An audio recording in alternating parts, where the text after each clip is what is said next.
Okay, welcome back. I guess I'll say do nothing because I'm not sure if she's in the room or not. Yeah. I don't want to get changed in front of her if that's happening. You stay seated, refusing to put on your new uniform. It's really boring. Put on your new uniform or I'm not wearing it. I mean, if she's not commenting on it, then I assume that she's out of the room. Yeah. So I guess we'll put it on. You get changed into your new uniform. It fits well enough, but it's fresh and crisp and doesn't sit as comfortably. In particular, it feels tight around your neck. Once you've packed up your old uniform, you open the door. Mira, June, and Eli are all waiting for you, smiling awkwardly. Why is Mira here? Who invited her? What? Excuse me. No, we didn't invite you. Why are you here? They exchange glances, then Eli steps up to you and wraps his arms gently around you. He squeezes affectionately, then steps back. The uniform suits you, Mira says. I agree, Eli nods approvingly. It's weird, June says bluntly. Sorry, not bad weird, just... Thanks for being here, guys. Except for you, Mira, why are you here? Why? I mean, It's nice that you want to be there for us, but what? Was it just a coincidence? Did you just happen to be there? I don't, maybe we invited her to wait outside or something and it didn't mention it? Yeah. But we specifically said we did not want her coming with us. I mean, no, we didn't say that in the game, but we said it to each other. Yeah. Dude, of course we'd be there, Eli says. Did it hurt? June asks. The next part is going to be hard, Mira says. People are going to stare. Some of them are going to say things to you. They might even... Well, it would be best to avoid being alone for a while, okay? Seriously? Eli asks. It's that bad? It can be, Mira says. I hope it won't be, but... We won't leave your side, June promises. Let's go to your locker and we'll see what happens. What? We'll see what happens.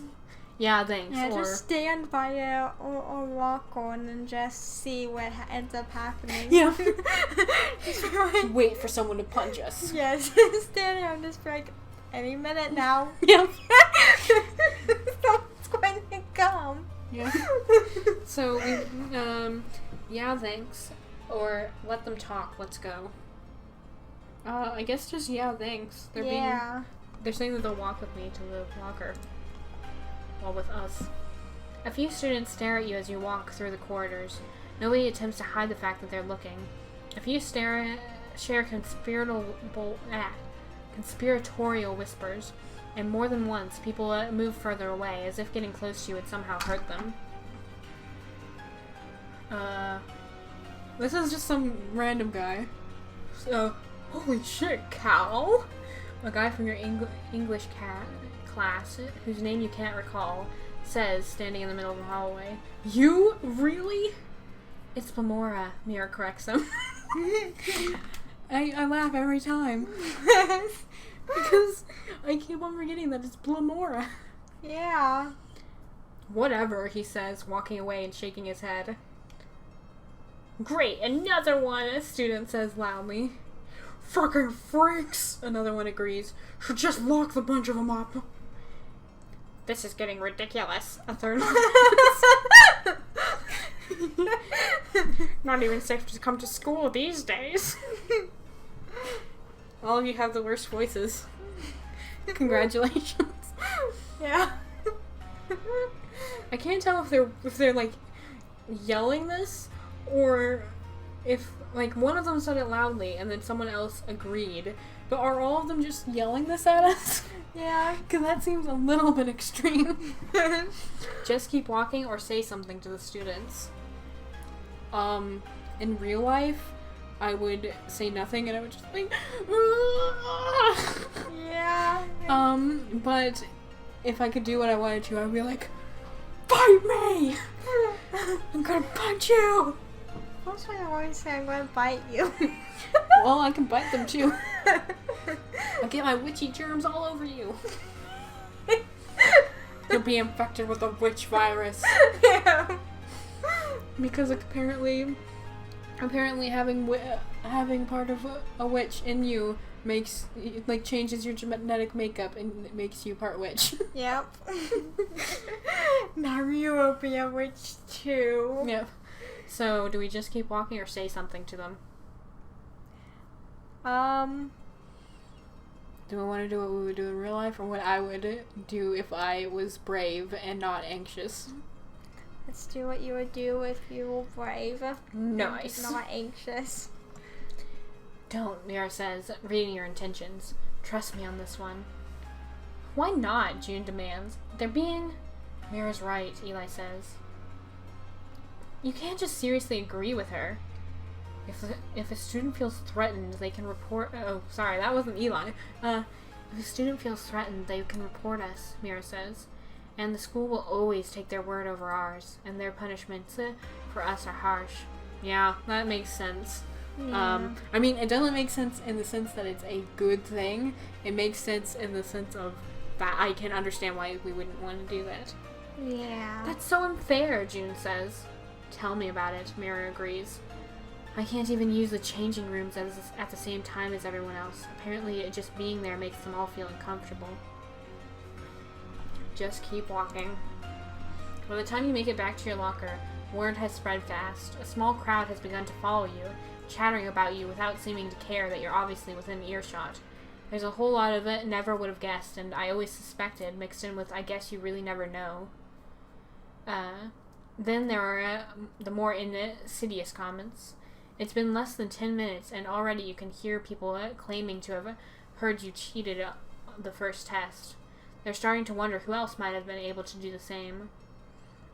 It's impossible not to be aware of the dozens of eyes that follow everything you do. The attention is fiercely uncomfortable. You grab your books for the next class and push through the crowd to get there.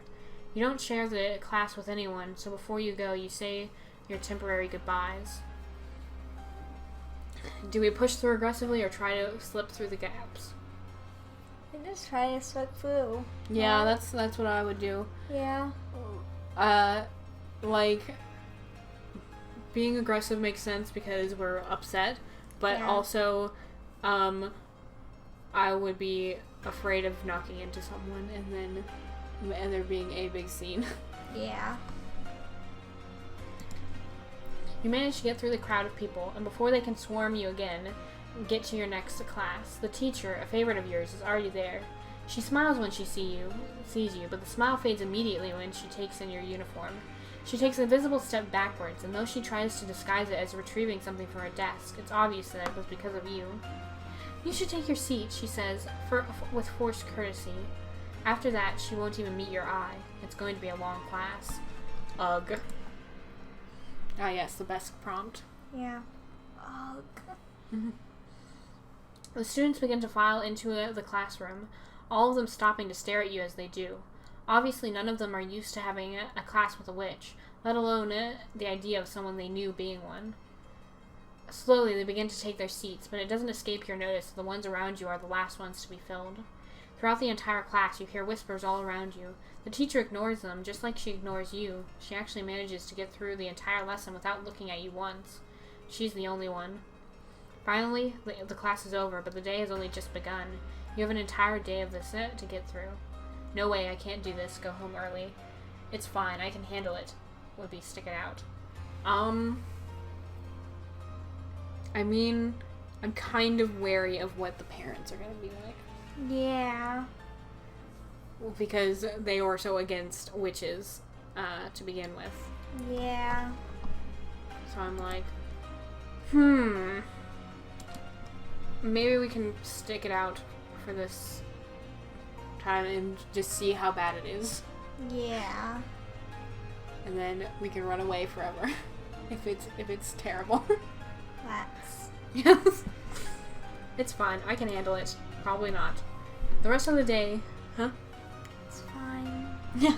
Even though it's not. It's fine. It's fine. It's fine. It's fine. It's fine. Totally fine. It's fine. The rest of the day passes in much the same fashion. People who never looked twice at you are now staring. People who smiled in the corridor now avert their eyes. Your teachers all act as though you're oozing toxic muck and ignore you as much as possible. At lunchtime, June, Eli, and Amira form a protective ring around you. Oh my. The others from the Witches Club join you, offering a little protection from the stares and whispers. It made me think about in the Apocalypse World? Yes. So, in one of our games of Apocalypse World, one of the player characters, named Omosho, had a cult. Yeah. And they, to protect him from being seen in, what was it, his, like, sleepwear or something? Yes. They formed a giant circle around him so that no one could see him. Yes. And whenever people talked to them, then they would pass it all around until it got to Omosho. Yeah. So, yeah. But I can see why that reminds you. Yeah. But this is a much smaller bunch, though. After lunch, you have a class with June and Eli, and the two of them flank you, just like normal. With the two of them beside you, the stares from the other students are a little less obvious, but it's still not great. At long last, the day is over, and you finally go home. Finally! I'm worried. Yeah. What were you going to say, then? Or were you not going to say anything? I don't remember. Oh, okay. Your mother's eyes narrow on you as soon as you walk through the door. Her expression is a mixture of irritation and fear. Before you can say anything, she's yelling at you. Yep, I knew it. Yeah. What the hell were you thinking? Keeping something like this a secret, she shouts, fuming. Do you realize how much trouble we could have been in if this had gone differently? What if you'd hurt somebody? I mean, we didn't keep it a secret, at all. Yeah. And we didn't try to hurt anyone. Your father emerges from the next room. I'm sorry, I just imagine him, like, crawling out like a wild man. You know, like, just emerging. Placing a comforting hand on her arm. When he looks at you, though, there is nothing but contempt in his eyes. How long have you known? He demands. I only just found out today, or aren't you supposed to love me no matter what? I just found out today. Yeah. How is it possible? Your mother yells, or wails. We've been tested. Neither of us are infected. I'll spread the witch infection to you. Just let me bite your hand. Yes. Or, like, transfer blood into you. Just to jump at them, just bite them. Yes. We knew this was a risk, your father says. When the school announced that it would open its doors to witches, we should have changed schools then. It's not a disease. Guys, I'm not sick. This is just who I am. Or it's not something you can catch. Which one should we do? I'll just say it's not a disease. Yeah. Do not talk back to us, Cal, your father snaps. We are still your parents. There must be some kind of cure, your mother says. A cure? Are you fucking serious? Or my name isn't Cal? My name isn't. Yeah, we're gonna stand up to them. Yeah. What do you mean your name isn't Cal? Your mother demands. We named you. We chose that name. My name is Blamora, you tell them.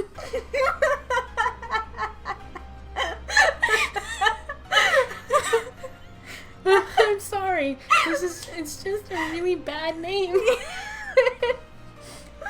That's what comes out of mixing the names Blue and Amor. Yes. I mean, we could have gone Amorlu, but that's harder to say. Yeah. And Blamora sounds more interesting, I guess. Yeah. What are you talking about? Your father asks. You can't just change your name like that. That's not how it works. It's a witch thing. It's what I want to be called. Please respect it. Call me Cal again and I'll turn you into a frog. I'll say please respect it. Yeah. Don't be ridiculous, your mother says. You'll always be Cal to me, no matter what other choices you make. You're mine, Her shoulders slump, and you can see a glimmer of tears in her eyes. Disgraceful, your father chastises you. You've made your mother cry. We're done here. Get out of my sight. I thought you said that she said that you're mine. she said, you're my... So she was going to say, either you're my daughter or my son or whatever. I don't think that we've been specified to have a gender yet. Yeah, but, I thought you said that you're mine. I was like, well then. Thanks so much for your support, sarcastically, obviously. I never asked for this, or whatever. I guess whatever. Yeah. I don't... They're obviously not going to see it our way, and being sarcastic about it, it's not really going to help us. Yeah. So I guess whatever. We'll just stop. We'll just be like, okay, I'm going. Bye. Yeah. You return to your room and slump onto your bed. A few minutes later, the phone rings. You look over at the caller ID. It's Eli. Answer or don't answer. Answer? Yeah, we need a friend right now. Yeah. Hey dude, how goes it with your parents? About as well as you'd expect. It's terrible. Mom cried.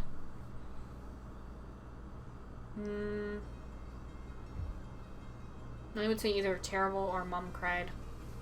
Although we would say mom, but obviously this isn't the writing isn't from America. Yeah. Because it's mum. So I would say either it was terrible or mom cried. What do you think? Mom cried. Yikes, yeah, that sounds rough. You did well getting through it, though. I'm proud of you. Thank you. Thank you so much. You can practically hear him smiling on the other end of the phone. Excuse me. Honestly, I do wish there was more I could do for you. I just want you to know, whatever happens, I'm with you, He's silent for a few seconds. So actually, there's something I wanted to ask you. What is it? If you must, ... or shoot. What is it? I guess. Yeah. I'm not going to be like, if you must! And with the shoot thing, that always makes me, every time I read that, then I think that the person, aw, dang it! But it's actually just shoot, go ahead. Yeah. It's not oh, dang darn it! What is it? Okay, so I know this is weird timing, but... He lets out a deep breath. Do you want to go out for dinner? What, like a date? Dinner sounds great. Or I'm not sure that's a great idea. Well, I don't want to date him, because neither of us are into boys, really. Yeah. But if he's just asking it out as a friend, then I would be like, yeah, that would be great. Yeah. So, should we ask if it's a date? Yeah. Well, yes, basically. If you don't think it's a terrible idea, dinner sounds great, or I'm not sure that's a great idea. I mean, we're not really into guys, I'm sorry. Yeah. Hopefully he's not one of those gross weirdos who's but I'm so nice to you! Yeah. But he doesn't, at least as far as it goes right now, it doesn't seem like that's the case. Yeah. Yeah, I'm not sure that's a great idea, I'm sorry. Yeah, that's kind of what I was expecting. Like I said, bad timing. But we're still friends, right? Of course, Eli, or I don't know. Of course! Yeah! Why? I'm not going to stop being friends with someone just because they asked me on a date. Yeah, that's horrible. Yeah. I mean, if they were really pushy and weird about it, yeah, I can understand being like that. Yeah, but he was literally like, would you want to? And then he's like, oh, that's fine. Like I said, it's bad timing. Like, if he was like, but you should go on a date with me. He's such a great guy. He's so... Oh, yeah, he seems really nice. He's such a good friend. Yeah, right now it definitely seems really great. Yeah. So yeah, of course we're still friends. Yeah. Well, good night, Blamora. Sleep well. He hangs up. You lay back in the bed and stare up at the ceiling, thinking. Life is going to be very different from now on. End of chapter 3. We're only at 20 minutes, so we can go a little longer if you want to keep going. Yeah. Chapter 4, A New Life. I like your hat, June. It's cute. Yeah. I don't like you very much, but I don't hate you. June and Eli are waiting for you at the front gate. June waves you over, ignoring the glances of a few other students also arriving. Hey, she greets you. We thought you could what? We thought you could use and...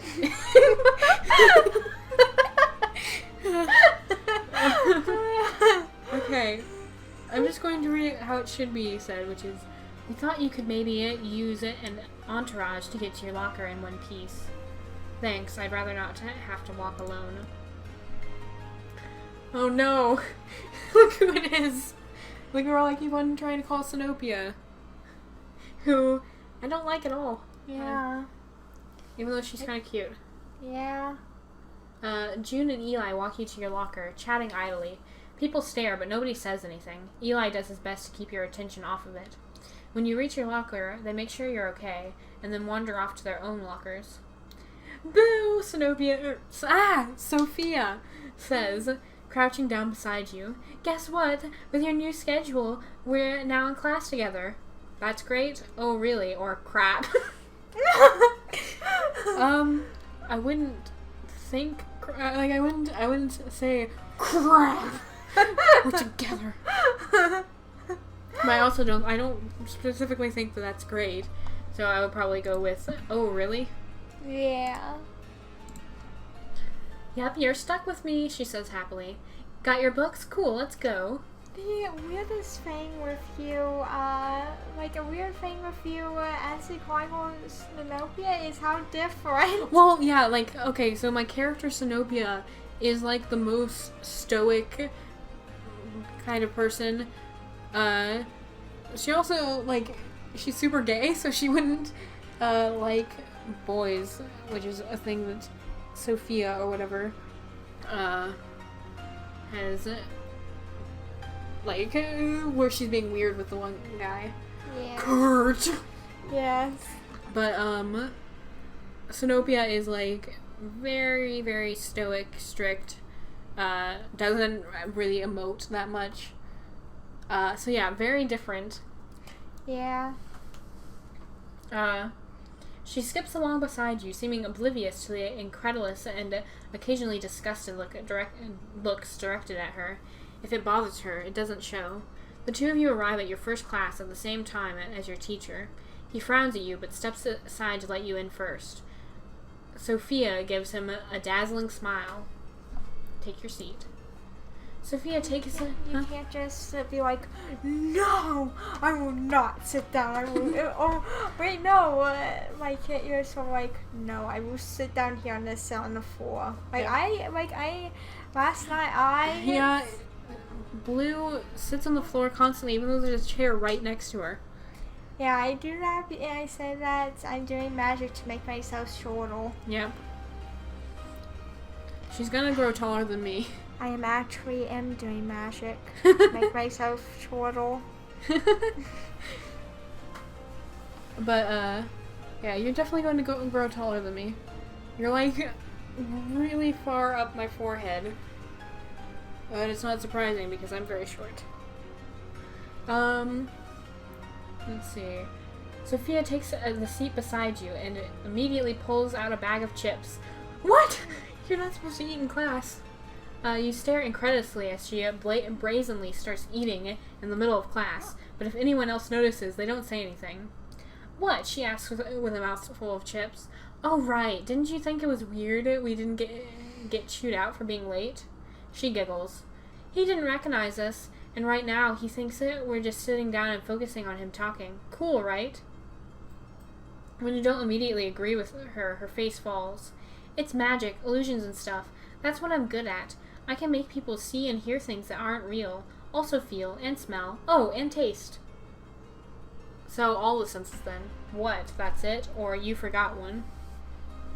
Let me see. How did she forget one? I guess here was one. But yeah. You probably shouldn't be tricking your teacher. Yeah. So are we going to say all the senses then? What? That's it? Or you forgot one? Oh. Okay, so she said I can make people see and hear things that aren't real. Also feel, smell, and taste. What other sense is there? I can't think of any other sense. So I guess what? So all the senses then. Yeah. She pokes her tongue out at you and then shoves another handful of chips in her mouth. The teacher's lecture drones on as if you aren't even there. When Sophia notices you paying attention to the lecture, she grins mischievously at you. A second later, your textbook bursts into flame. Put it out, tell her to put it out, or just ignore it. Well, she literally just told us that she does illusions. So obviously it's not real. Yeah. Especially because everyone else will be looking. I would just ignore it. Like, she's just being a dick. Yeah. We're trying to learn here. The fire continues to spread, engulfing your entire desk. A spark leaps out of the flame and onto you, and your entire uniform is immediately ablaze. Despite your best efforts to resist, your instincts take over. You leap out of your chair, trying to pat yourself down. The moment you stand up, the fire vanishes. Cal, what are you doing? The teacher demands. It's Lamora, sir. Sophia corrects him. Fine, he says. So what are you doing? That is... She's terrible. What? Yeah. No, don't do this. What? Sophia, no. Yeah. So we can say, nothing, or I thought I saw a bee. Well, I mean, I have no problem with bees. Yeah. If I saw a bee, I'd be like, oh, a bee friend. Let me help you out the window. You're stuck in a classroom.